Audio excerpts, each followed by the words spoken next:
The old school was to look at joints above, 2 joints above. The new thought processes that have gotten me very, very good results are looking at the whole body as a whole. It's quite a holistic way of looking at things, but you may have heard stories. You may have heard stories of, I certainly did. I had physios who, when I was training or during my early years, there were physios who were treating the gluteal muscle for a shoulder problem. I was thinking, wow, how is that connected? How is that even possible?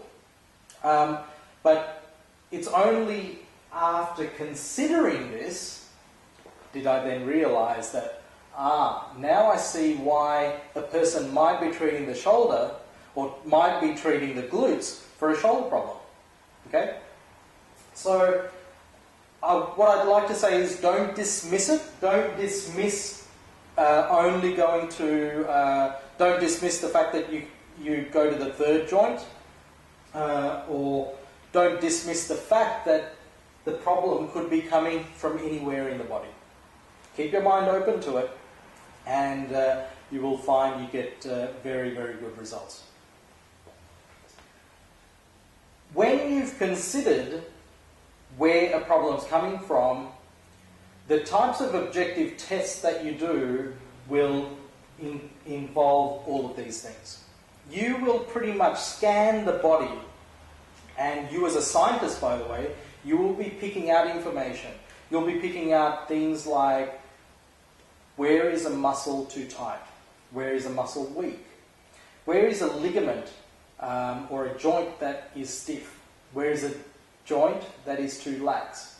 Ligaments might be too tight, it might be stiffened. It might be too lax, it might be torn.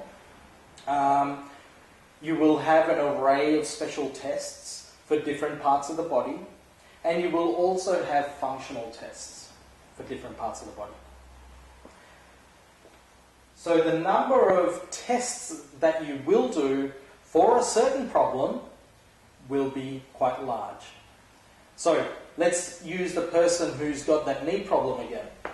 Person's got a knee problem, but you've tested out certain areas that is giving you a lot of information. For example, if a person has a bad knee pain, for example, but you have looked at this person's lumbar spine, and the lumbar spine is that stiff.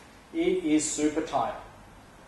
This might be one of the top things that you've pulled out.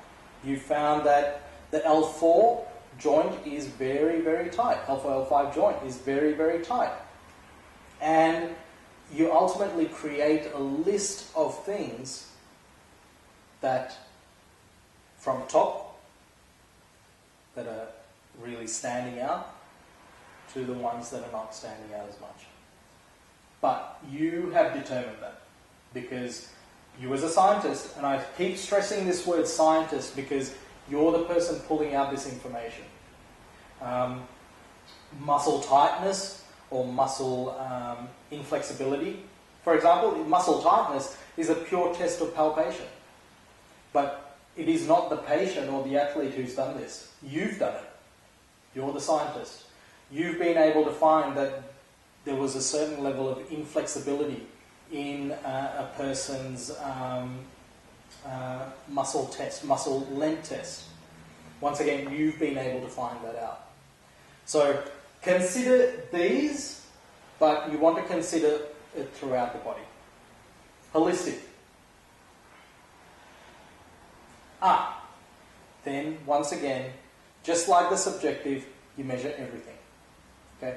Measure, measure, measure everything. I go back to this list. You will be able to give each one of these a score. You'll be able to give each one a very good value. Okay? It might not be a test that is out there in the books.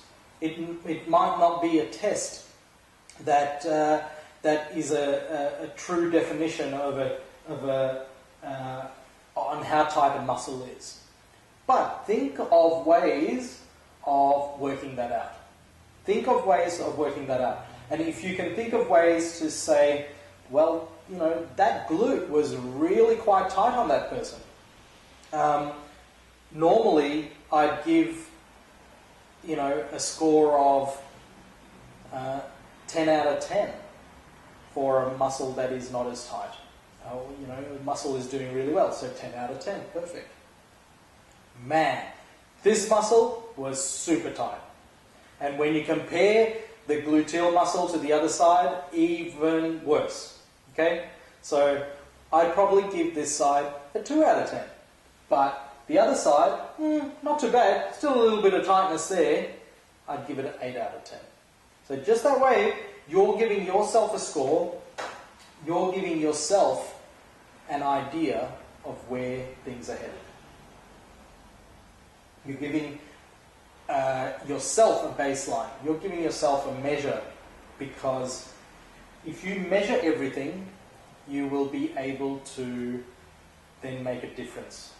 If you don't measure it, you can't make a difference. Or you don't know how much of a difference you can make. And if you can't show difference, or if you can't say, well, this person improved by this much, you know, this muscle was an 8 out of 10 when just on palpation, whereas the other side was 2 out of 10. After treatment, you've got no baseline to compare that with. So that's where, when you measure everything, it just helps.